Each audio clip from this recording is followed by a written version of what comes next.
आपको लग रहा है कि नहीं ऐसे नहीं है? मैम अगर इसका मतलब है कि हम रिपीट कर दें। मैम आप किसका हम रिसर्च करें मैम, वो टॉपिक में क्या था? पीडी ये पोस्ट ट्रॉमेटिक स्ट्रेस, आप स्ट्रेस समझ लें, चलिए सिंपली आप स्ट्रेस की बात कर लें। ठीक है मैम, एक्चुअली मैम टॉपिक तो याद स्ट्रेस है, उसके लिए स्ट्रेस है, ठीक है। मैं दोबारा से यहाँ पे करती हूँ। फर्स्ट क्वेश्चन 26 नंबर जो क्वेश्चन आपको नजर आ रहा है, इसमें अगर कोई रिस्पोंडेंट कह रहा है जी कि हमेशा उसके साथ ऐसे होता है, तो इसका मतलब कि उसमें स्ट्रेस होने के चांसेस हैं। यहाँ पे इसलिए हमने ऑलवेज को हाईएस्ट मार्क दिए, हमने 3 इसको काउंट किया है, ठीक है। फिर इसके बाद सेकंड क्वेश्चन 27 कि 27 क्वेश्चन में ये जी कि ड्रीम में भी आपके बार बार वो चीजें रिपीट होती हैं। इसमें अगर कोई समटाइम्स कह रहा है, उसे हमने सेकंड यानी 2 मार्क्स दे दिए। यहाँ तक अगर मैं एग्रीगेट देखूं 5 बन जाता है। फिर 28th क्वेश्चन जो है, ये क्वेश्चन नेगेटिवली फ्रेज है ओवरऑल स्केल के लिहाज से। यहाँ पर इस तरह से कहा गया है, do you avoid letting yourself get upset, यानी क्या आप अवॉइड कर सकते हैं कि अपसेट ना हो। अब अगर यहाँ पे कोई ऑलवेज मार्क कर रहा है, तो इसका मतलब कि उसमें स्ट्रेस ना होने के चांसेस बन रहे हैं ना यहाँ पे, क्योंकि वो कंट्रोल कर सकता है अपने आप को। तो अब यहाँ पे ऑलवेज को हम 3 नहीं देंगे, यहाँ पे हम उसको स्कोर 1 करेंगे, जो भी लोएस्ट मार्क है उससे हम करेंगे स्कोर। अब ये बात क्लियर है? 28 क्वेश्चन की मैं बात कर रही हूँ। मैम इसकी क्या रीजन होगी, ऑलवेज को हमने क्यों 1 स्कोर दिया? ये वाली बात फिर दोबारा सुनाऊं? अच्छा देखें, दोबारा से फिर सुने। बाकी सारे क्वेश्चंस आप रीड करें, उन क्वेश्चंस में हमें ये बात समझ आ रही है कि अगर कोई ऑलवेज यानी हमेशा को कहता है कि मेरे साथ ये काम हमेशा हो रहा है, इसका मतलब कि वो स्ट्रेस्ड है और हम स्ट्रेस मेजर कर रहे हैं। इसका मतलब कि higher the number higher the stress will B.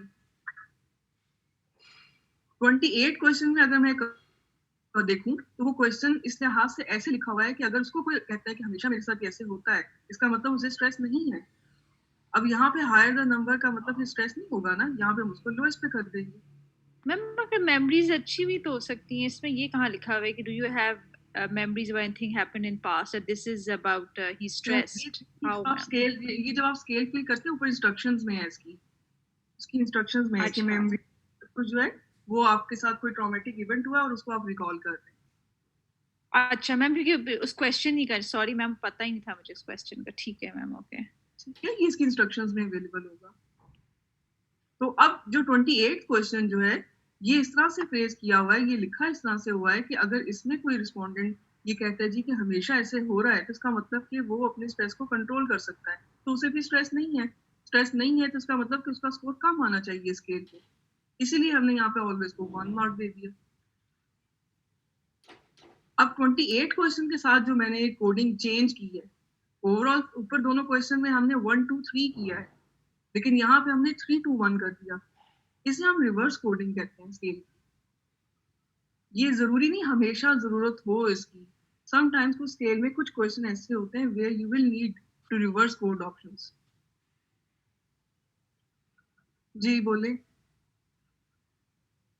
Yes ma'am, समझ आ गई है। बाकी सबको भी समझ आएगी जो नहीं बोल रहे? अभी ये मैसेज में मुझे किसने लिखा था, ये कौन है? शबीर। जी शबीर आप बोले, you want to comment? Ma'am उस टाइम समझ नहीं आई थी, अभी जब आपने दोबारा एक्सप्लेन किया तो वो समझ आ गई थी कि उसको हम तो, लेकिन मेरे ज़हन में ये था मैम के जो हमने कोडिंग पीछे की हुई होती है सवालों की, तो कोड बुक में दिया होता है, तो हम हर सवाल को या सेट ऑफ क्वेश्चंस को डिफरेंटली कोड कर सकते हैं। That is what you are I think. बिल्कुल कर सकते हैं, यस यस ऑफ कोर्स। तो आपने 27 और 26 को जो है वो, बिकॉज इट मेक सेंस कि जी आपने आपकी जो टॉपिक है वो किस तरफ जा रहा है, उसके मुताबिक आपने कोडिंग करनी है और हर सवाल की डिफरेंट कोडिंग हो सकती है। सवाल की डिफरेंट हो सकती है, बिल्कुल ऐसे ही होता है स्केल में। बस फिर मुझे समझ आ गई कि उस टाइम पे नो था। ठीक है, ओके ओके। फिर इसके बाद लास्ट क्वेश्चन जो आपको नजर आ रहा है 29th, do you have just a minute, do you have negative feelings about yourself. अब इसमें मुझे बताएं आपको, इसमें उसने रिस्पोंडेंट ने नेवर को किया है मार्क, क्या स्कोर होना चाहिए इस क्वेश्चन का 1 2 3 में से?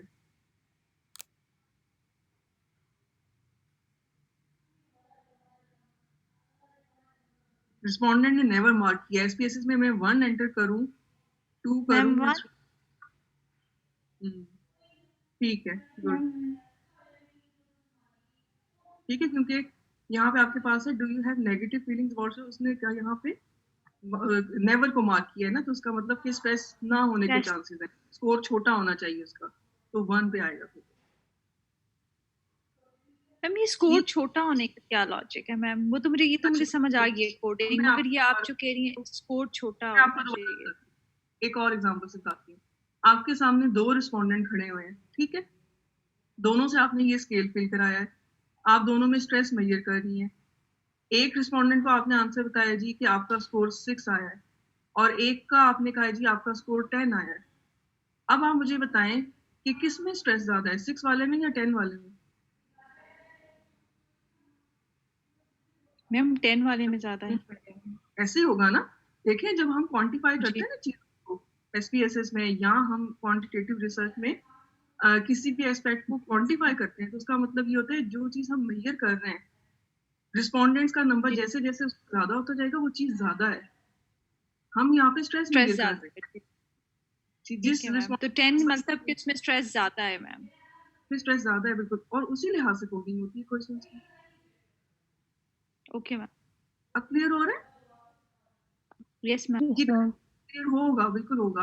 अब इसको और क्लियर करने के लिए आप लोगों ने जो काम करना है, क्योंकि अब आप लोगों की इंटरनल असेसमेंट तो मैंने कोई करनी है ना, अभी तक तो कोई भी नहीं हुई। अब आप सब ने क्वेश्चन डिजाइन करना है अपना, ठीक है, मैं आप लोगों को ईमेल या मैसेज में सीआर को बता दूंगी कि क्या कुछ, लेकिन अभी आप लोग सुन लें कि करना क्या कुछ है।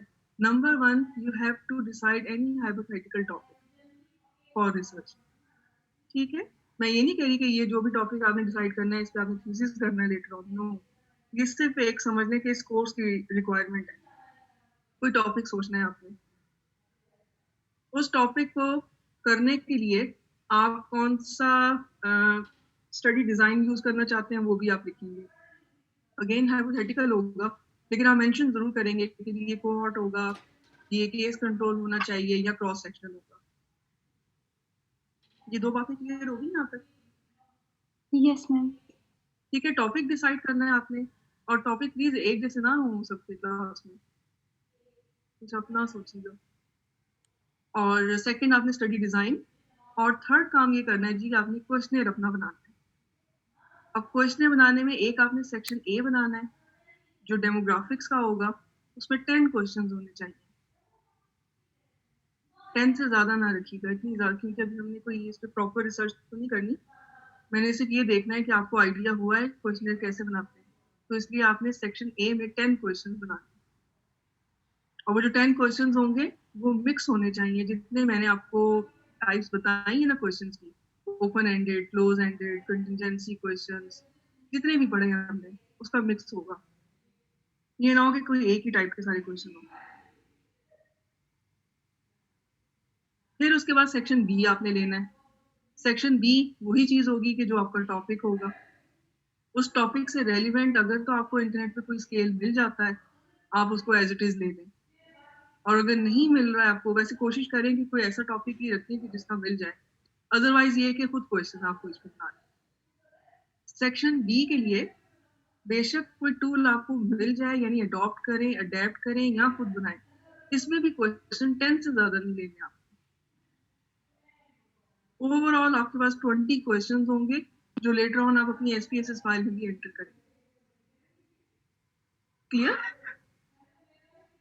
यहाँ तक समझ आ गया? Yes ma'am. Yes ma'am. Ma'am इसकी कोडिंग भी करनी है? जी जी बिल्कुल बिल्कुल, यस, मेरे ज़हन से निकल गया। इसकी डेफिनेटली जो सेक्शन बी होगा आपका, जो स्केल होगा, उसकी कोडिंग भी करनी है आपको। वो आप क्वेश्चनर में एंड इंस्ट्रक्शन में बेशक बता दें, सेपरेट बेशक ना उसमें सबमिट आप मुझे कराएं कोड बुक, एंड पे आप बेशक बता दें, और जहाँ जहाँ रिवर्स कोड की जरूरत है वो भी मेंशन कर दें। Okay ma'am. Okay ma'am. Okay ma'am. ठीक है, तो ये इसका मतलब कि मैं डेट आपको बता दूंगी कब सबमिट कराना है आपने। अभी इसका हम एसपीएसएस का स्टार्ट करेंगे। मेरी कोशिश है कि एसपीएसएस फाइल भी हो जाए आपके साथ, तो एक साथ ही मैं आपसे फिर डिमांड करूंगी सबमिशन। फिलहाल आप इस पे काम शुरू कर दीजिएगा, टॉपिक कोई सोच लें, स्टडी डिजाइन। क्वेश्चनर में आपने 2 सेक्शन पर काम करना है, section A and section B, 10 question each.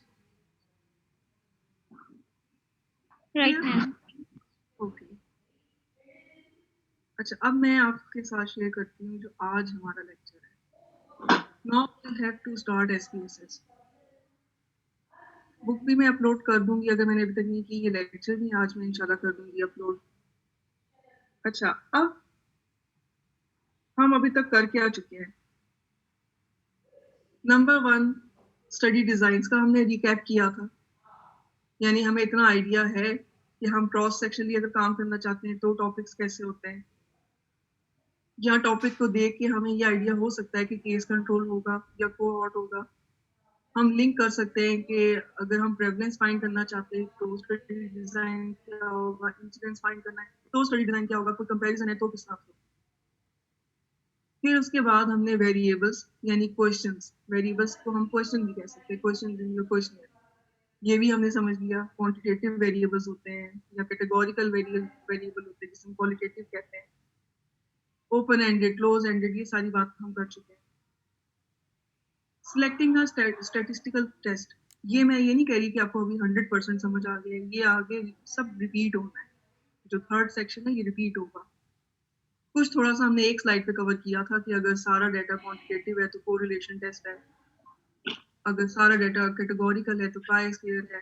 इसके अलावा टी टेस्ट की ऑप्शन भी होती है, नोवा टेस्ट की ऑप्शन होती है, लेकिन ये सब रिकैप होगा अगेन। क्वेश्चनर डिजाइनिंग की बात भी होगी। अब हमें ये भी पता है कि हमें ये आइडिया है how to design a question, basic उसकी जो फॉर्मेलिटीज क्या है वो हमें आइडिया है, और कोडिंग का भी हमें पता चल गया। जी, डू यू एग्री? इतना समझ आ गया जो मैं कह रही हूँ? Yes ma'am. Yes ma'am. Yes ma'am. अच्छा, अब इतना अगर समझ आ गया तो अब हमने इसके बाद देखना है कि नेक्स्ट क्या चीज करनी है। अब हम क्वेश्चनर हमने बना लिया, जैसा अभी मैंने आपको कहा कि ये क्वेश्चनर बना, आपने क्वेश्चनर बना लिया, आपका क्वेश्चनर ओके भी हो गया। अब उसके बाद नेक्स्ट क्या काम होगा? प्रैक्टिकली जब आप देखेंगे तो नेक्स्ट काम तो होता है पायलट टेस्टिंग। जब आप क्वेश्चनर बना लेते हैं तो उसके बाद सुपरवाइजर आपको कहते हैं कि आप अपने सैंपल साइज के 10% पे पायलट टेस्ट या प्री टेस्ट करें। फिर वही सारे जो क्वेश्चनर होंगे उनको वो स्क्रीन आउट करेंगे, देखेंगे कि कहाँ पे इररिलेवेंट क्वेश्चंस हैं, कहाँ पे कोई क्वेश्चन आपने पूछा ही नहीं है, पूछना चाहिए था, कोई मॉडिफिकेशन की जरूरत है क्वेश्चनर में या नहीं। वो सब करने के बाद आपका फिर क्वेश्चनर फाइनल हो जाता है। फिलहाल हम पायलट टेस्टिंग तो यहाँ पे नहीं कर रहे। अब यहाँ पे जो हमने काम करना है वो ये है कि प्रैक्टिकल हम किस तरह करेंगे। क्या हमने स्टडी कैरी आउट की, यानी हमने पायलट टेस्ट कर लिया, उसके बाद हमने क्या काम करना है, क्रिएट अ डाटा फाइल या SPSS फाइल, आप समझ लीजिए SPSS फाइल हमने बनानी है।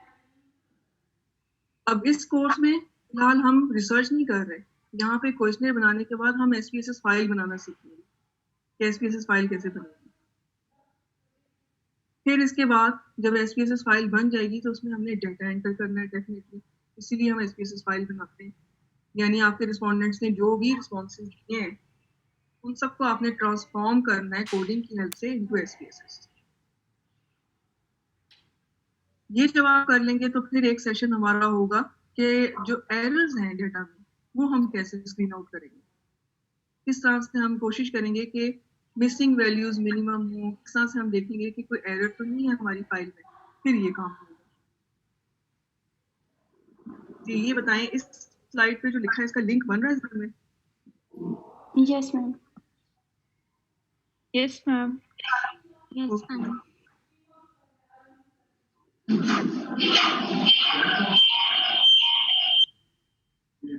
अच्छा जी, फिर इसके बाद यही इसको हम नेक्स्ट दोबारा से लेके चलते हैं।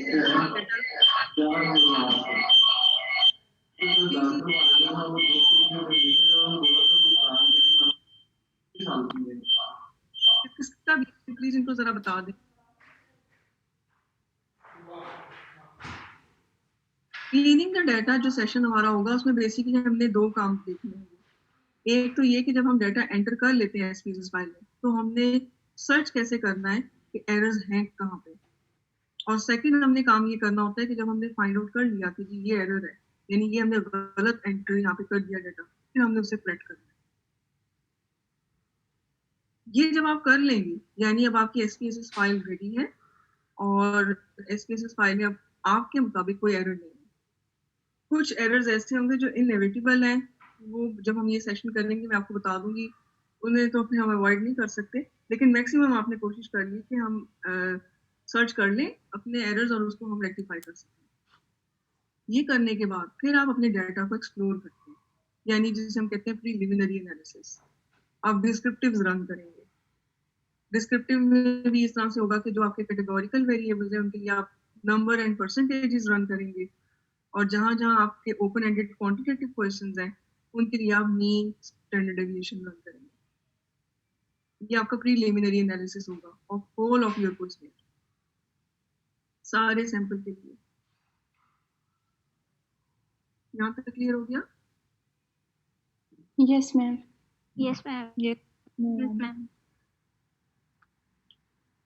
ओके, अच्छा। फिर इसके बाद लास्ट आपके पास आ जाएगा prepare variables for further analysis. Yes, जरूरी नहीं है कि आपने जो SPSS फाइल स्टार्ट में बनाई होगी as it is final analysis तक वही file as it is use हो। Sometimes you will need modification. उस मॉडिफिकेशन में बहुत सारी चीजें आएंगी, ट्रांसफॉर्मेशन हम इसे कहेंगे। कई तरह से आपको अपना क्वेश्चन ट्रांसफॉर्म करना पड़ता है एनालिसिस के लिए। वो डिपेंड कर रहा होता है कि आपने टेस्ट कौन सा यूज करना है। ये जब सेशन इंशाल्लाह होंगे तो उसमें आपको ये बातें सारी क्लियर हो जाएगी। मतलब एक तो स्टार्ट फॉर्म होगी, आपकी इनिशियल फॉर्म होगी SPSS फाइल की, जो आपका क्वेश्चन सारा ट्रांसफर हो जाएगा SPSS में। तो उसमें आपने डाटा एंटर कर लिया, उसमें आपने डाटा क्लीनिंग कर ली, आपने प्रीलिमिनरी एनालिसिस भी कर लिया, डिस्क्रिप्टिव रन हो गया। फिर उसके बाद नेक्स्ट आप सोचेंगे कि हमें कहाँ कहाँ कौन सी ट्रांसफॉर्मेशन करनी है। तो उसमें फिर एक सेशन हमारा ट्रांसफॉर्मेशन पे भी होगा। ट्रांसफॉर्मेशन जब आप कर लेंगे फिर उसके बाद आपका डिटेल्ड एनालिसिस स्टार्ट होगा। पहले एक प्रीलिमिनरी एनालिसिस था जो डिस्क्रिप्टिव होता है, उसमें अब ये डिटेल एनालिसिस है, इसमें फिर डिपेंड करता है कि आपने क्या कुछ करना है। आपने टेस्ट भी रन करने होंगे, समटाइम्स आपने इसमें इंटरेक्शंस और कंफाउंडिंग फाइंड आउट करनी होगी, वो भी इसी स्टेज पे होगी। ये सब करने के बाद फिर आप अपनी फाइंडिंग्स को इंटरप्रेट करते हैं, क्योंकि जो फाइंडिंग्स हैं वो तो स्टैटिस्टिकल टर्म्स में आती हैं, but being a public health professional और पब्लिक हेल्थ स्टूडेंट आपने इसको इंटरप्रेट करना है अपने सब्जेक्ट के अकॉर्डिंग। वो इंटरप्रिटेशन होगी और फिर फाइनली राइट अप होगा। Last phase prepare for publication कह लें, या इसको आप कह लीजिए कि थीसिस राइटिंग के लिए, राइट अप के लिए डिपेंड कर रहा होता है। अब अगर आप फिलहाल तो अभी आप थीसिस के लिए करेंगे नेक्स्ट सेमेस्टर से, और अदरवाइज वैसे अगर कभी आप रिसर्च करते हैं तो फिर पब्लिकेशन के लिए उसमें। ठीक है, अब ये इतनी सारी चीजें हमने कोशिश करनी है कि मैक्सिमम कवर हो सके इस कोर्स में। यहाँ तक बता दें लिंक डेवलप हो रहा है। यस। ये लिंक डेवलप होना बहुत जरूरी है, क्योंकि समटाइम्स ऐसे होता है कि हम पढ़ रहे होते हैं लेकिन हमें ये समझ नहीं आ रही होती कि हम ये क्यों पढ़ रहे हैं।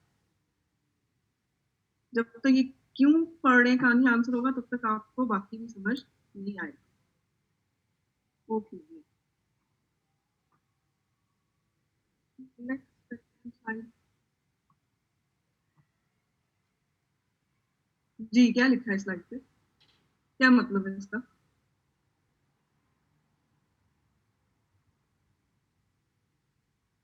मतलब अभी तक तो यही है ना? प्रैक्टिस आप जो करते हैं वो आपको हमेशा याद रहता है मैम। बिल्कुल, मतलब अभी तक जो सेशन हुआ है उसमें तो यही है कि आप लोगों ने मुझे सुनना है। तो अगर सिर्फ सुनने की हद तक रहे तो इसका मतलब कि मैक्सिमम चांसेस हैं, मैक्सिमम प्रोबेबिलिटी है कि आप भूल जाएंगे जैसे ये कोर्स एंड होगा। ठीक है, फिर हम सेकंड फेज पे आएंगे, यानी अब SPSS में ये सब चीजें मैं आपके सामने प्रैक्टिकली आपको करके दिखाऊंगी, फिर आपको कुछ याद होना शुरू हो जाएगा। ठीक है, फिर सिर्फ याद करना भी जरूरी नहीं है, समझना जरूरी है कैसे हो क्यों रहा है, या मैं अगर ये वाले सब स्टेप्स अगर परफॉर्म कर रही हूँ तो क्यों कर रही हूँ। इसे समझने के लिए बेहतर ही होगा कि आप करेंगे खुद। यानी इसका मतलब कि अब जब सेशन हमारे स्टार्ट होंगे आज से, तो उसमें साथ साथ आप लोग भी परफॉर्म करेंगे SPSS पे। और इसके लिए जरूरी बात क्या होगी कि SPSS का कोई वर्जन है? जी मैं वही बात करने लगी थी कि अब जरूरी है कि आपके जो सिस्टम्स हैं उनमें SPSS हो, ताकि अगर मैं स्क्रीन शेयर करने के लिए कहूँ किसी को तो वो कर सकें। SPSS के वर्जन अगर हम देखें तो लेटेस्ट तो खैर काफी आगे तक चले गए। अगर आप डिपार्टमेंट से कराते हैं तो मेरे ख्याल में वो 16 या 17 वर्जन आपको करके देंगे। तो मैम हमने डिपार्टमेंट से आके करना है और we have downloaded it ourselves? जरूरी नहीं है। अच्छा, डिपार्टमेंट से करने का थोड़ा सा वो उसका एडवांटेज ये है कि वो उसको आई थिंक उसका जो कोड है या क्या उसको वो क्रैक करके देते हैं तो वो सिर्फ 15 डेज के लिए नहीं होता, वो फिर फॉरएवर हो जाता है। बाकी ऑनलाइन जो अवेलेबल है मुझे लगता है शायद वो 15 डेज का होता है। ये आप चेक कर फिर लीजिएगा हमें अगर दोबारा आप से करना पड़ेगा। ये इसमें बिल्कुल। उसका लाइसेंस होता है, वो एक्सपायर हो जाता है तो फिर इसलिए हाँ वो एक्सपायर हो जाता है तो उसके लिए मेरे ख्याल मैम में डिपार्टमेंट के लिए हमें सर शोएब से प्राप्त जी करना बिल्कुल। पड़ेगा। आप उनसे पूछ लीजिएगा। वैसे तो जो आपके जो IT डिपार्टमेंट है वो करके देता है। मैम आजकल यूनिवर्सिटी में हो रहा है, मतलब वी कैन कम ये ओवर। आप पूछ लीजिएगा। चलिए मैं कंफर्म ठीक करके आपको बता दूंगी। आप CR को मैं ठीक इन्फॉर्म है, कर दूंगी हो रहा है या नहीं। ठीक है, ठीक है, थैंक यू मैम। अगर नहीं भी हो रहा तो फिर आप ऐसा करिएगा जो 15 डेज का अवेलेबल है ऑनलाइन वो कर लीजिएगा एटलीस्ट, ताकि ये कि नेक्स्ट सेशन में फिर हम कर सकें।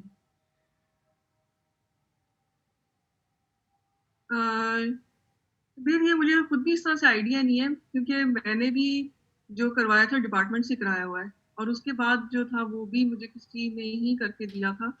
मुझे इस तरह से नहीं आइडिया कि ऑनलाइन जो अवेलेबल है वो कौन सा भी वर्जन है लेटेस्ट। मे बी 23rd है, 23rd 24 शायद यहाँ साइट मेंशन है। ये आपको थोड़ा सा देखना पड़ेगा। तो मैम हमने तो वही करना है जो बेसिकली यूनिवर्सिटी हमें करके देगी, क्योंकि वर्जन्स में मैम उसकी ग्रेडिंग डिफरेंट नहीं हो जाती, मतलब जैसे एक्सेल होता है मैम उसका जो नया वर्जन। मरियम कोई ज्यादा इतना डिफरेंस नहीं है, बेसिक कमांड्स तो एक जैसी हैं।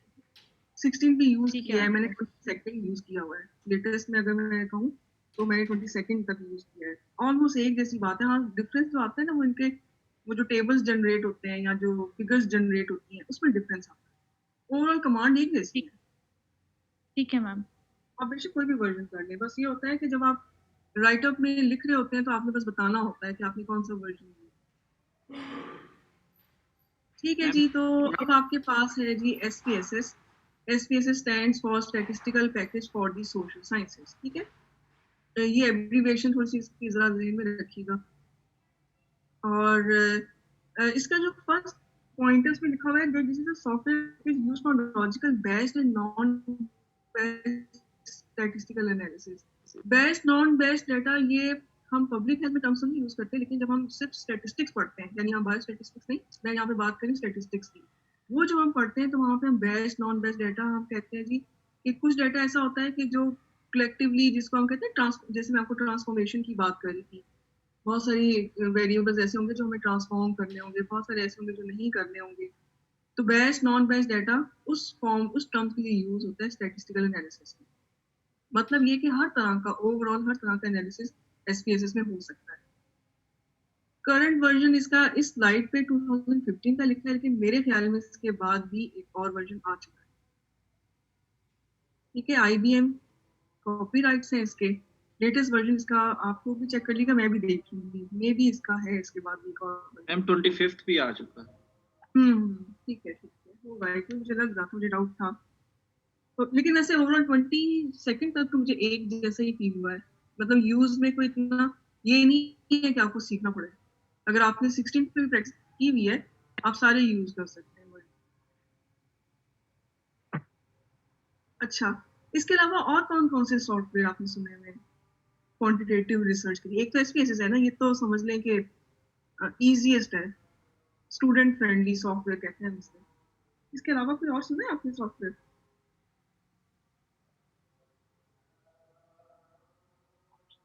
यस तो हिना, यस मुझे एक सॉफ्टवेयर का पता है, ग्राफ पैड प्रिज्म का।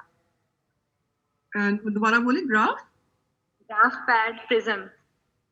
ठीक है, इसकी क्या स्पेशलिटी है, इसकी कहाँ यूज किया था आपने? ये है कि इसमें जो है ना उन्होंने बिल्ट इन जो है ना अपने ये T टेस्ट और सारे स्टैटिस्टिकल टेस्ट रखे हुए, और they give you a very good platform जो आपके फर्स्ट पेज के ऊपर कि आप वो सिर्फ आपको डाटा के ऊपर जो है ना काफी क्वेश्चन पूछते हैं कि आपका डाटा जो है वो किस फॉर्मेट में है, उसको मतलब उसके साथ कंट्रोल्स है या उसके बाद आपने डुप्लीकेट में अगर एक्सपेरिमेंट्स रन किए हैं तो उस तरह का डाटा है, उसमें रिग्रेशन एनालिसिस, स्टैटिस्टिकल टेस्ट, सबकी ऑप्शंस अवेलेबल हैं.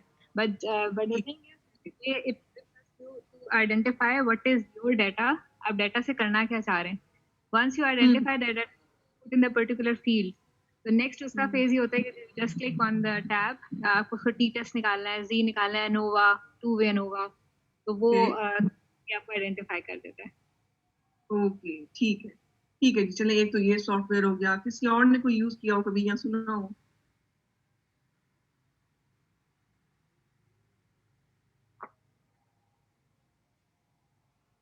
चलिए फिर देखते हैं इस साइट पे क्या कुछ है, अगर आप लोगों ने और नहीं सुना.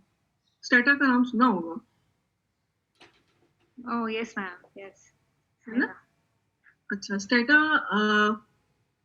मुझे पर्सनली स्पीकिंग मुझे एसपीएसएस से बहुत बेहतर लगता है.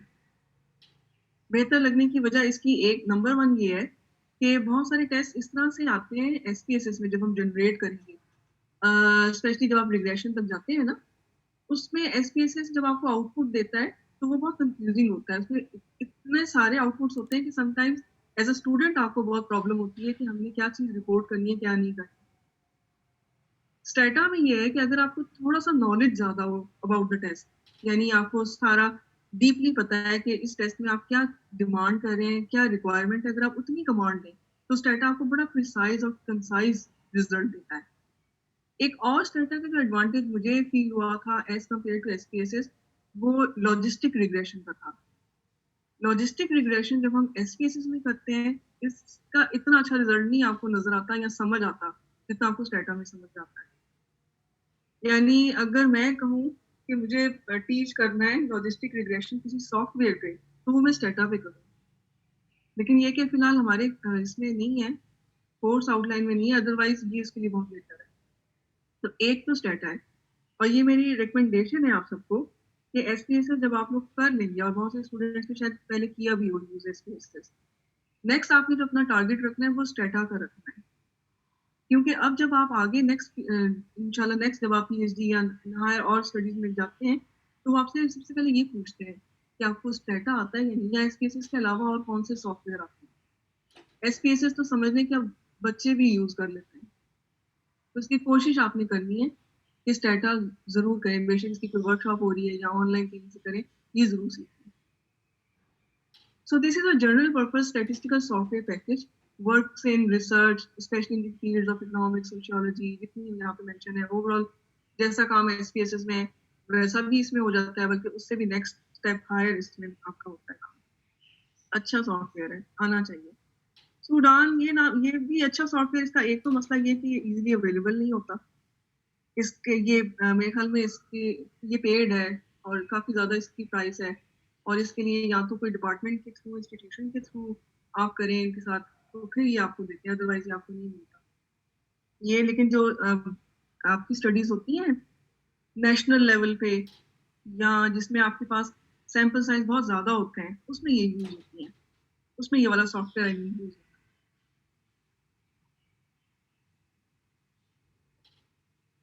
सैस के नाम से भी एक है, ये भी अच्छा सॉफ्टवेयर है. Statistical analysis system is a software developed for advance analytics. यानी सिर्फ सिंपल टेस्ट रन करने के लिए आप इसको यूज ना करें. अगर आपने मल्टीवेरिएट एनालिसिस करना है, यानी रिग्रेशन, और रिग्रेशन के लिए आगे डिफरेंट टाइप्स हैं, वहां तक आपने जाना है, आपने कोई लाइव टेबल्स का एनालिसिस करना है, आपने सर्वाइवल एनालिसिस करना है, उस तरह की स्टडीज के लिए या उस तरह की रिसर्च के लिए ये बेहतर है. सैस का एक एडवांटेज और सा मुझे ये भी लगा था कि इसके टेबल्स और इसकी फिगर्स जो है वो इतनी अच्छी होती है उनकी क्वालिटी, कि हम उसे कॉपी पेस्ट भी कर सकते हैं. एसपीएसएस में ये नहीं है आपके पास.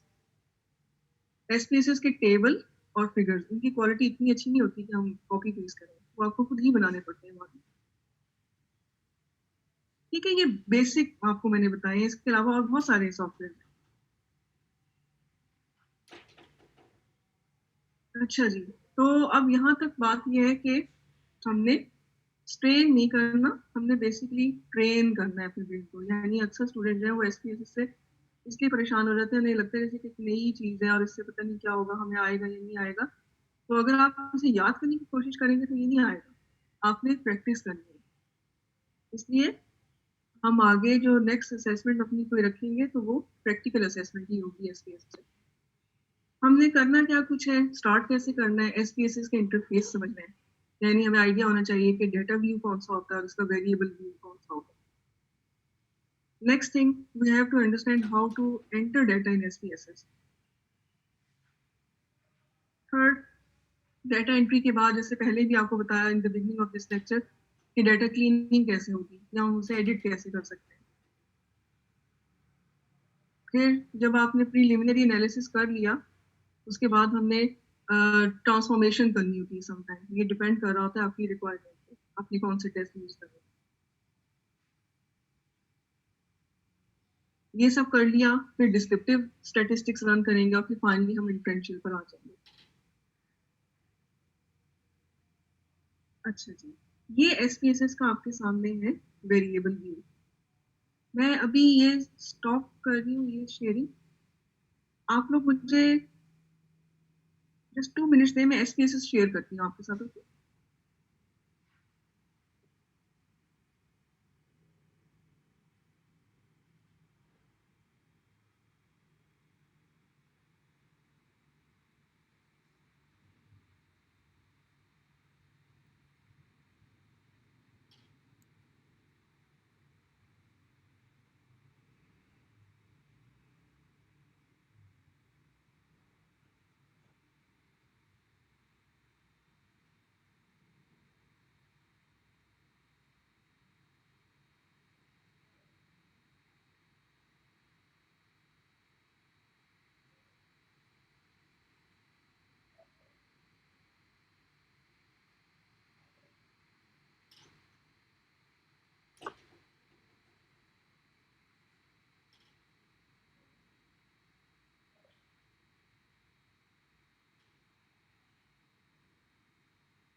जी एसपीएसएस फाइल होगी शेयर? एसपीएसएस नजर आ रहा है? Yes ma'am. Yes ma'am. Okay, इस एसपीएसएस फाइल को अगर आप देखें बॉटम लेफ्ट साइड, यहाँ पे आपको डेटा व्यू और वेरिएबल व्यू लिखा नजर आ रहा है। ठीक है, can you see? Yes ma'am. Yes ma'am. हमने जब स्टार्ट करना है काम, we have to start from variable view. ठीक है, एक तो ये बात ध्यान में रखें, we have to start from variable view of SPSS. Variable word का मतलब आपको पता है कि simply it means questions. Question. ठीक, आपके सामने क्वेश्चनर होगा आपका जो आपने बनाया हुआ है, जिसमें आपने सारा रिस्पोंडेंट्स का डाटा लिया हुआ है। उसमें हर एक क्वेश्चन जो है वो वेरिएबल है। अब हर एक क्वेश्चन, आपके बेशक 50 क्वेश्चन है, जितने भी क्वेश्चन,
डाटा आपने एंटर किया होगा ना 300-400 रिस्पोंडेंट्स का, वो सारा वेस्ट हो जाएगा। इसलिए स्टार्ट से ही ये ध्यान में रखना है कि टाइप जहाँ पे आपको नजर आ रहा है जिस कॉलम में, यहाँ हर जगह न्यूमेरिक हो। ये प्लीज याद रखिएगा, ये अक्सर स्टूडेंट के साथ होता है। डाटा एंटर करने के बाद उन्हें ये मिस्टेक पता चलती है कि उन्होंने न्यूमेरिक नहीं किया। वैसे बाय डिफॉल्ट होता न्यूमेरिक ही है, आई डोंट नो कैसे वो चेंज करते हैं। टाइप के बाद नेक्स्ट विथ है। विथ को नहीं आपने टच करना, ये 8 है, इसको 8 ही रहने दें। ये स्ट्रिंग क्वेश्चंस के लिए होती है, बहुत इंपॉर्टेंट है। हम क्योंकि स्ट्रिंग बहुत कम यूज करेंगे इसलिए डोंट चेंज इट। आपको कॉलम नजर आ रहा है विद डेसिमल्स। डेसिमल्स में डिपेंड करता है कि आपने डाटा जो लिया है वो डेसिमल प्लेस रिक्वायर कर रहा है या नहीं कर रहा। फॉर एग्जाम्पल, अगर आपका कोई ऐसा कोई क्लिनिकल वेरिएबल है कि जिसमें 2 डेसिमल प्लेस तक आ रहा है आंसर, ओपन एंडेड क्वेश्चन है और उसमें आंसर जो आप फिल कर रहे हैं वो 2 डेसिमल प्लेस तक आ रहा है। Do you understand this decimal place? Yes ma'am. मैं इसको क्लियर करके बता दूं थोड़ा सा। जैसे फॉर एग्जांपल आपको कोई वेरिएबल ऐसे है कि जिसमें पॉइंट के बाद 2 डिजिट्स आएंगे, आप 2 डिजिट्स पॉइंट के बाद डेसिमल के बाद 2 डिजिट्स एंटर करना चाह रहे हैं, तो फिर इसका मतलब मैं 2 डेसिमल प्लेस यहाँ पे 2 रखूंगी।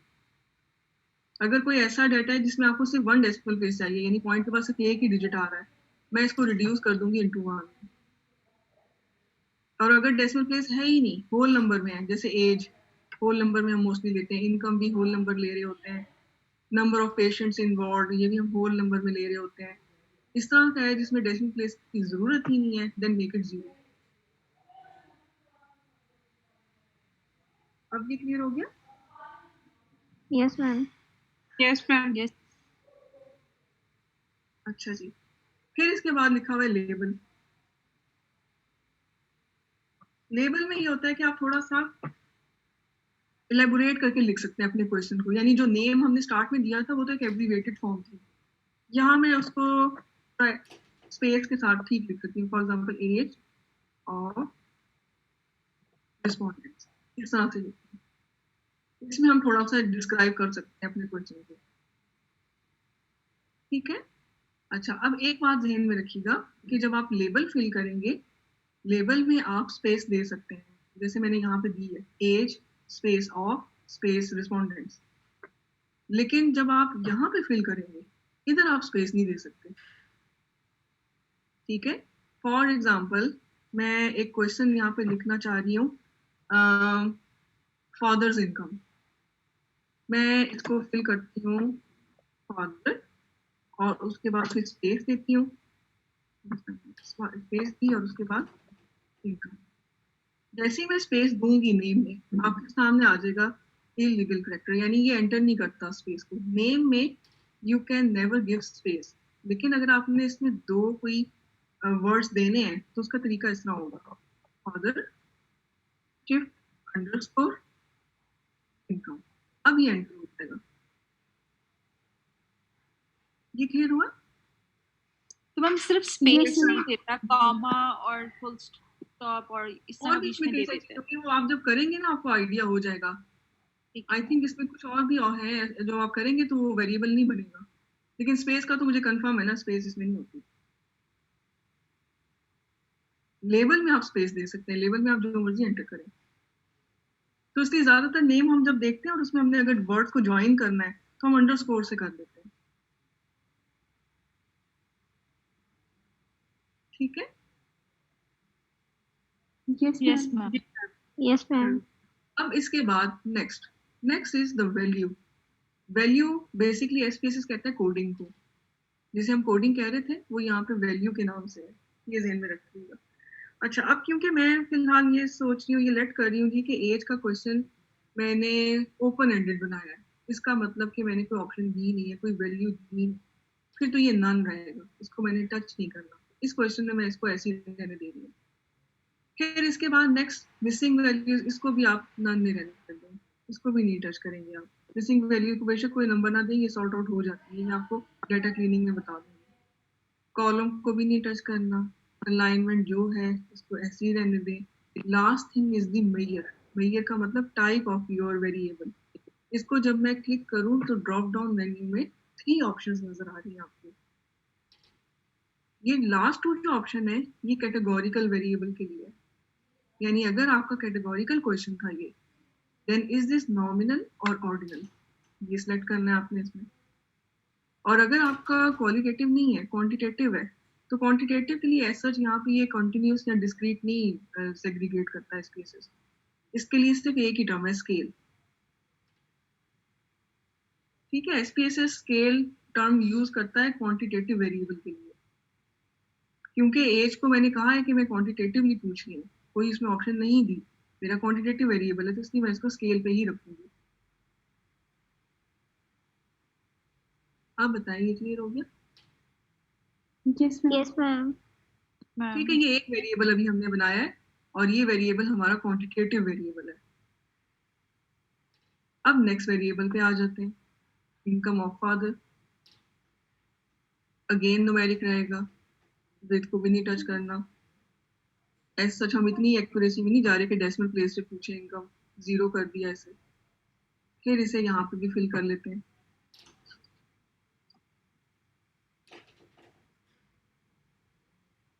फिल कर लिया। अब इसे मैं यहाँ, सॉरी,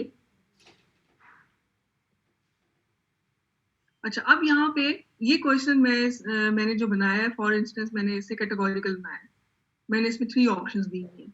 इसका मतलब कि now I have to enter coding, now I have to enter values. ठीक है? Yes ma'am. Yes ma'am. अब यहाँ पे हम एंटर करते हैं। फॉर एग्जाम्पल यहाँ पे हम पहले 1 से स्टार्ट कर लेते हैं। 50,000 to 1 lakh।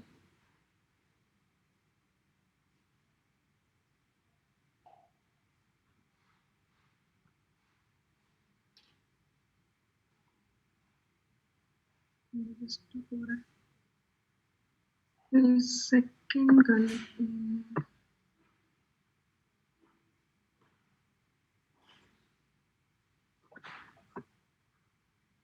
ठीक है, 2 ऑप्शन के साथ हमने बनाया है।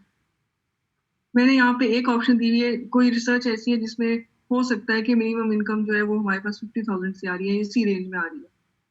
फर्स्ट जो ऑप्शन मैंने दी हुई है रिस्पोंडेंट को फिल करने की, वो 50 to 1 lakh दी हुई है। नेक्स्ट जो है वो मोर देन 1 lakh है। अब यहाँ पे जो फर्स्ट, उसके लिए हमने वैल्यू 1 असाइन कर दी, और दूसरे के लिए हमने 2। ये 1 और 2 जो है ये बेसिकली कोडिंग है। आप इसे 0 1 से भी कर सकते हैं, आपकी मर्जी है।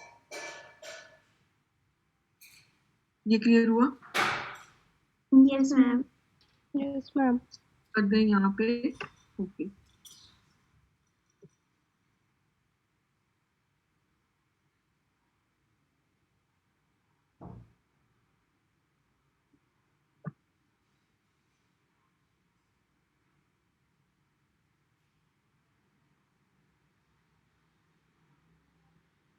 ठीक है, ये उसकी होगी कोडिंग।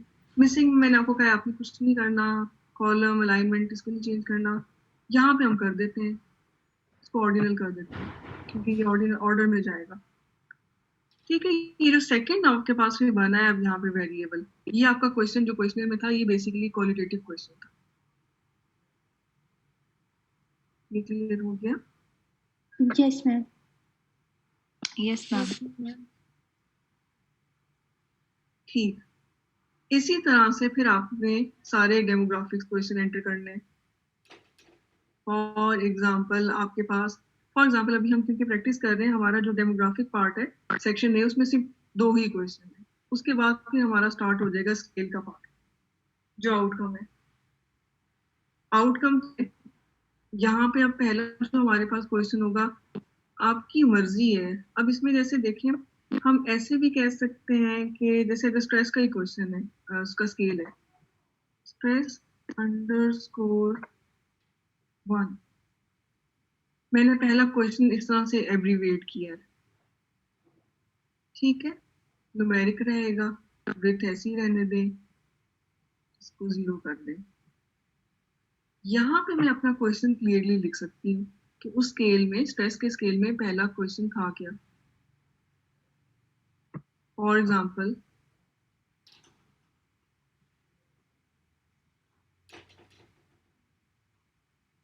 ये क्वेश्चन है उसका, यहाँ पे मैं उसे क्लियरली एक्सप्लेन कर सकती हूँ और इधर मैंने सिर्फ इसको स्ट्रेस अंडरस्कोर 1 यानी स्ट्रेस का फर्स्ट क्वेश्चन इस तरह मेंशन कर दिया। अगेन आपकी मर्जी पर है, जरूरी नहीं है कि अगर मैंने यहाँ पे ऐसे लिखा है स्ट्रेस अंडरस्कोर 1 आपने हर स्केल को ऐसे ही अंडरस्कोर 1 2 3 के साथ करना है। आप ऐसे भी कर सकते हैं, स्ट्रेस का क्वेश्चन है underscore and it was about being nervous, इस तरह से लिख लें जिस तरह से आप कंफर्टेबल हो। अब आपको मैं दिखाती हूँ, ये नीचे आपको डाटा व्यू नजर आ रहा है ना? Yes ma'am. इसको हम क्लिक करते हैं। स्टॉप हो रहा है, वेरी सॉरी।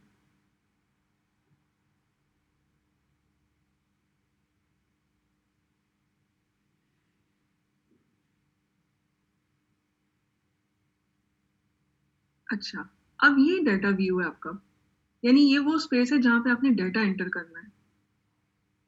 होगा ये कि जब आपके पास क्वेश्चनर होंगे, आपके फील्ड में भी 300 क्वेश्चनर है, आप ये वाली स्क्रीन ओपन करेंगे डाटा व्यू की और उसके बाद आपने वो जो भी रिस्पॉन्सेज है वो एंटर करते जाने हैं।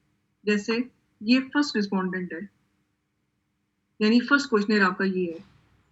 फर्स्ट क्वेश्चनर से में आपने पहला क्वेश्चन एज का पूछा, यहाँ पे आपको लिखा नजर आ रहा है साफ, आपने उसको एज से फिल कर दिया। सेकंड क्वेश्चन आपने उसके फादर की इनकम पूछी थी, वो आपने फिल कर दी। फिर यहाँ से आपका स्केल शुरू हो गया।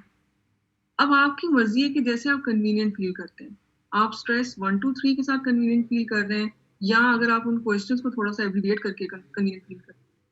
मतलब ये ना हो कि बार बार आपको वेरिएबल व्यू में जाके देखना पड़े कि इस क्वेश्चन का फ्रेज क्या था या क्वेश्चन को बहुत ज्यादा रीड करना पड़े साथ। व्हाटएवर मेक्स यू कंफर्टेबल उस तरह से आपने ये यहाँ पे नाम देना है। लेकिन दिखाने का पर्पस आपको ये था मेरा कि बेसिकली जो नेम आप वहाँ पे सजेस्ट करते हैं डाटा फाइल में वो यहाँ पे अपीयर होता है। लेबल जिसको मैं कहती हूँ एक्सप्लेन करके आप लिख सकते हैं, वो अपीयर नहीं होता। वो अपीयर होगा जब आप रिजल्ट्स निकालेंगे। Is this making any sense? समझ आ रहा है? मैम इसमें जो हमने एग्रीगेट करके आप कह रही हैं जो हमने एंटर करना है वो प्लीज दोबारा एक दफा बताइए। एग्रीगेट करके? एग्रीगेट वाली जी मैम, कि मैम इसमें जो हमने वो जो कोडिंग वाला आपने बताया 1 2 3 आप एग्रीगेट करके एंटर कर दें, वो मुझे पार्ट समझ नहीं आया, दोबारा से बता दें। यानी इससे प्रीवियस जो एज एंटर कर ली ना जी, हमने एज एंटर कर ली ना नीचे, तो आगे हमने फादर इनकम एंटर कर ली, ठीक है। जब स्ट्रेस वाला एंटर करेंगे तो उसमें जो हमारे कोडिंग है लाइक 1 2 3, तो वो आपने कुछ कहा ना कि उसमें एग्रीगेट करके कुछ एंटर कर। अभी तो मैं आपको सिर्फ स्ट्रेस का क्वेश्चन एंटर करना बता रही हूँ। ये स्केल है ना, स्केल में मे बी 10 क्वेश्चन है, ये अभी स्ट्रेस के 10 क्वेश्चन में से एक क्वेश्चन मैंने यहाँ पे बनाया है SPSS फाइल में।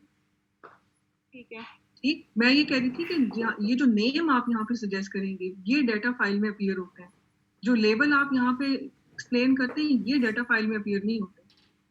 ठीक है, इसलिए यहाँ पे ऐसा ही कुछ लिखिएगा कि जो डाटा फाइल में आपको फिर समझ भी आए। अक्सर स्टूडेंट, मेरा कहने का मतलब ये है कि अक्सर स्टूडेंट यहाँ पे नंबरिंग कोई अजीब सी कर लेते हैं या कुछ ऐसी चीज एंटर कर लेते हैं कि डाटा व्यू में जाके उनको फिर बार बार अपना क्वेश्चन रीड करना पड़ता है कि ये चीज थी क्या। तो नेम ऐसा क्लियर सजेस्ट करें कि डाटा व्यू में जब आप उसको देखें तो आपको फौरन से पता चले कि क्वेश्चन कौन सा था। फॉर इंस्टेंस आप अपने सुपरवाइजर के पास बैठे हैं, सुपरवाइजर ने यहाँ से हाईलाइट कर दिया ये क्वेश्चन ये क्या था, बजाय इसके कि उस वक्त आपको क्लियर ना हो तो वो क्रेज ही ऐसा हो कि सुपरवाइजर को भी समझ आ जाएगी ये क्वेश्चन क्या है। होगा ये एब्रीवेटेड फॉर्म में, वर्ड्स ज्वाइन करने तो अंडरस्कोर के साथ होगा। अच्छा, अब यहाँ पे अगली स्केल के जो क्वेश्चंस होंगे वो हमने 1 बाय 1 सारे एंटर करने होंगे। सारे करने हैं बिल्कुल, 20-30 जितने सवाल हैं सब करने हैं। ठीक है, ठीक है, ये तो भी एक क्वेश्चन हमने बनाया ना यहाँ पे, वो भी एक हाइपोथेटिकल क्वेश्चन है यहाँ। और मैम ये जो डिपेंडेंट और इंडिपेंडेंट वेरिएबल्स होते हैं इनमें कोई सेग्रीगेशन नहीं होती, हम सारे एक साथ ही करेंगे। ये आपको अपने क्वेश्चन को देख के पता चलेगा कि आपके डेमोग्राफिक क्वेश्चन अगर लेट्स से 10 तक है तो इसका मतलब 11th क्वेश्चन SPSS फाइल में स्केल का होगा। ओके मैम, अदरवाइज ऐसे सेग्रीगेट नहीं होता है। अच्छा जी, ये हो गया। फिर इसके बाद आ गई बात वैल्यूज की। Excuse me ma'am. जी प्लीज बोलिए मैम। इसका मतलब है कि जो भी क्वेश्चनर पे हम हमारे पास रिस्पोंडेंट से जो क्वेश्चन वो फिल करेगा उसके लिए हमें इधर वेरिएबल एंटर करना पड़ेगा।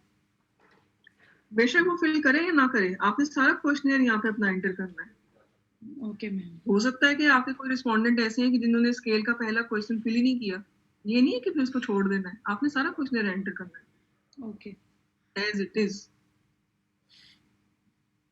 समझ आ रही है बात?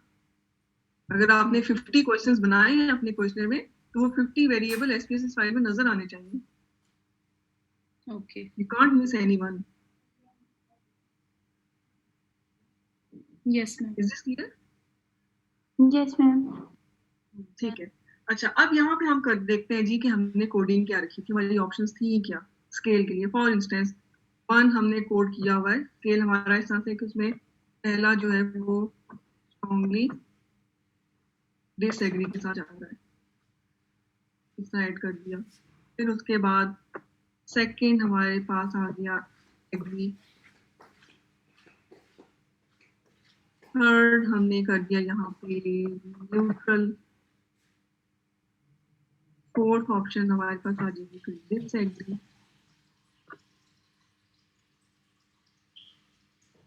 फिफ्थ आ जाएगी स्ट्रांगली डिसएग्री। ये कुछ गलत किया है, जस्ट अ मिनट, यहाँ पे चेंज करते हैं। ठीक है, यहाँ पे हमने करना है इसको स्ट्रांगली एग्री। ये हो गया आपके पास स्ट्रांगली एग्री, इसको चेंज करना है। अच्छा, अब ग्रेडियंट ऐसे बनाए जी, स्ट्रांगली एग्री, फिर एग्री आ जाएगा, न्यूट्रल, फिर डिसएग्री, और उसके बाद लास्ट आपके पास आ गया स्ट्रांगली डिसएग्री। अब ये वो कोडिंग है कि जो आपने हर एक क्वेश्चन के लिए ध्यान से देखनी है कि कहाँ किस क्वेश्चन के लिए हमने कोडिंग स्ट्रांगली एग्री से जब डिसएग्री पे जाना है तो 1 to 5 जाना है, और कहाँ पे ये रिवर्स करनी है आपको।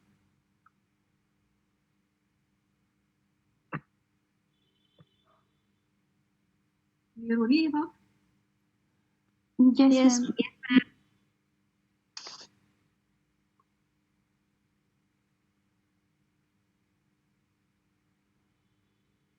जी जी, बुक मैं आपके साथ शेयर करूंगी, मैं अपलोड कर दूंगी, वो करनी है मैंने, मैं लास्ट टाइम भूल गई, आज तो इंशाल्लाह कर दूंगी।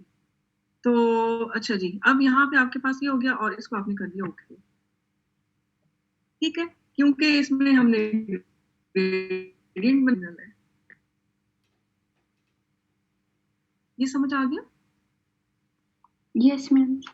अच्छा, अब जैसे फॉर इंस्टेंस आपके पास स्केल के 10 क्वेश्चंस हैं, एक क्वेश्चन अभी आपने बना लिया, और ये जो एक क्वेश्चन आपने बनाया, इसकी कोडिंग आपने जब देखी तो आपको ये आइडिया है कि मैक्सिमम क्वेश्चन इसी कोडिंग के साथ जा रहे हैं।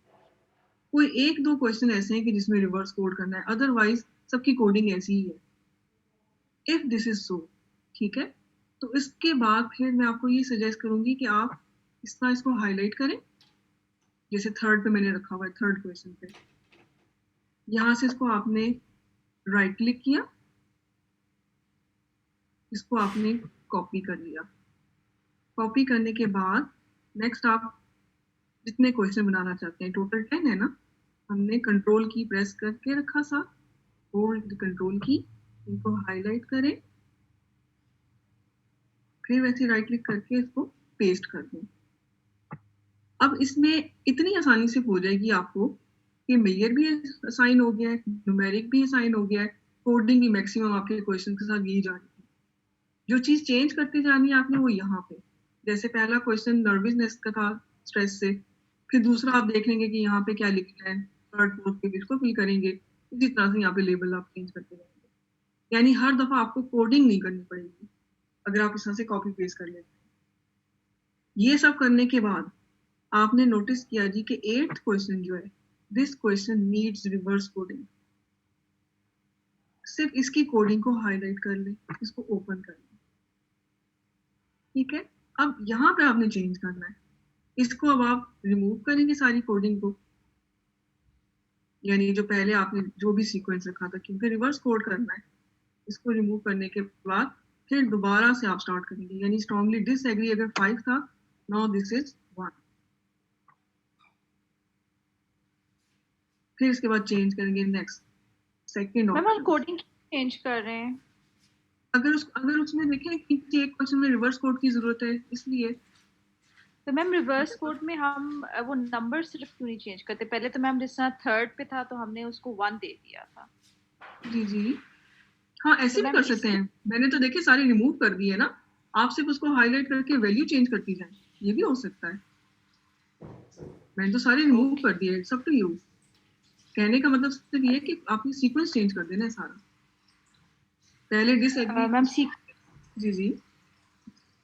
मैम सीक्वेंस वो किस तरह क्या चेंज करना है सीक्वेंस का? जैसे देखें पहले स्ट्रांगली डिसएग्री जो था ये लास्ट पे आ रहा था 5 के साथ, बाकी सब में ऐसे ही है, स्ट्रांगली डिसएग्री जी मैम 5 4 के साथ है एंड पे। अब मैंने इसको 1 कर दिया, ये सबसे ऊपर आ गया, ठीक है।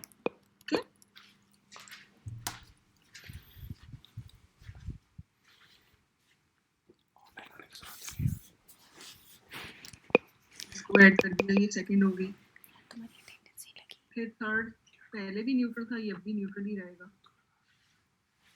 ये ऐड कर दें। 4 हो जाएगा आपके पास एग्री, 5 हो जाएगा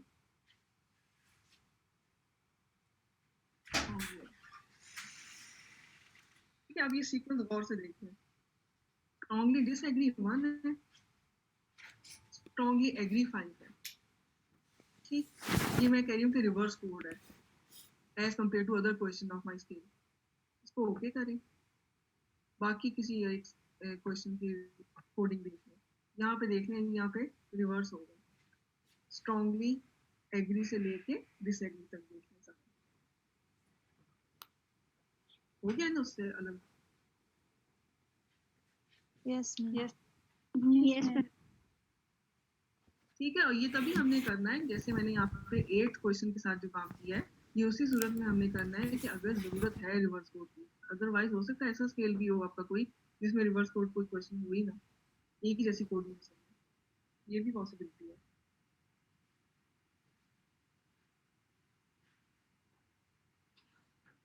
ठीक है जी, यहाँ तक हो गया क्लियर, समझ आ गया? Yes ma'am. फाइल बनती है Yes, कैसे, ma'am. इसी तरह से आपने अपने सारा जो क्वेश्चनर है सब एक एक क्वेश्चन वो आपने एसपीएसएस फाइल में एंटर करना है। यानी कि जब आप अपना क्वेश्चनर बना लेंगे, फिर उसी क्वेश्चनर के लिए यानी जो 20 क्वेश्चंस आपके होंगे उसके लिए आपने फिर अपनी एसपीएसएस फाइल बनानी है और उसमें फिर सारे क्वेश्चन एंटर करने हैं। तो मैम उसको तो फिर हमने फिल भी करना है ना मैम, फिर ही एंटर होंगे। तो फिल करने नहीं, अभी तो आपने इसे नहीं करना। देखिए मैंने आपके सामने एक क्वेश्चनर इसमें एंटर किया है, मैंने कुछ फिल तो नहीं कराया ना किसी से, इतना काम तो हम कर सकते हैं ना। बस मैम वेरिएबल वाले व्यू में हम आएंगे और सारे फिल कर देंगे, मतलब मैम इस तरह से आपने किया उसके। जी जी बिल्कुल इस तरह से करना है। ओके मैम, तो मैम फिर तो हम एज्यूम करेंगे ना कि कौन कौन से रिवर्स कोड हैं। हाँ नहीं देखिए, अगर आपको कोई इंटरनेट से स्केल मिल रहा है तो स्केल के क्वेश्चन रीड करें तो आपको पता चल जाएगा कि इसमें करना है रिवर्स कोड या नहीं, या हो सकता है उसमें बताया हुआ हो। Okay ma'am, thank you. Ma'am जी ये डेटा व्यू में हम खुद जो है नेम वाला कॉलम एंटर करेंगे या वो खुद से ही हो जाएगा? डेटा व्यू, ये डेटा Yes, व्यू पे ma'am. अभी हमने काम ही नहीं किया, इसको नहीं कंफ्यूज करेंगे, इसको अभी मैंने टच नहीं किया, ये नेक्स्ट लेक्चर में करूंगी मैं, इसलिए मैंने आज नहीं कराया सब। ठीक है, कंफ्यूज ना हो। मैम पहले आपने बताया ना ये जो 3 कॉलम्स पहले बनाए थे हमने, एज, हाँ, फादर, इनकम लेकिन और अब एड्रेस का। वो ज्यादा बनते जा रहे हैं, जैसे जैसे हम वेरिएबल व्यू में वेरिएबल्स बनाते जाएंगे उसी तरह Yes. से आपके ये सारे फिल होते जाएंगे। खुद ही एंटर होते जाएंगे या खुद करने हाँ, पड़ेंगे हमें? ये ऊपर खुद ही होते जाएंगे, डाटा हमने एंटर करना है, वो तो मैं आपको यस मैम, वो बताऊंगी। ऊपर की बात कर रही हूँ कि ऊपर खुद ही होते जाएंगे ना ये। वो खुद होता ठीक है, जाएगा, ऑटोमेटिकली होगा। ठीक है, थैंक यू। ठीक है जी, तो अभी आज सेशन नहीं भी मैं कर रही हूँ एंड। ठीक है, इसमें हमने एसपीएसएस फाइल देखी है, स्टार्ट हमने किया था कि कोडिंग और रिवर्स कोडिंग, उसको रिकैप किया था थोड़ा सा, फिर क्वेश्चन बनाने के लिए मैंने आपको कहा है और साथ आपने एसपीएसएस फाइल बनानी है। सबमिट कब कराना है ये मैं डेट डिसाइड करके सीआर्स को बताऊंगी। Okay ma'am. Right, ma'am. चलिए ठीक, take care. Okay, ma'am. Take care. Take care. Allah Hafiz. Allah Hafiz, ma'am. Allah Hafiz, ma'am.